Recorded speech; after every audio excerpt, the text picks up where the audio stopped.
Hozir buni ko'rib qolsa har oyda so'raydi-ku mashina. Bu oyigami, yiligami? Oyga. Ayolingizga voy, olib ketasiz, yo'q keling. Oxirgi marta ayolingizga yuz uxotlari uchun qancha pul sarf qildingiz? $200. 200 atrof. $400, $500. Dollarga almashtirsak, примерно 2,5 ming bo'ladi. 2,5 ming. Ha, Bu oyigami, yiligami? oyga.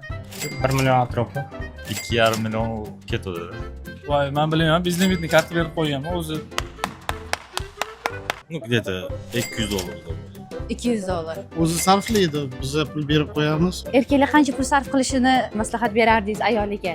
Byudjetga qarash kerak-da.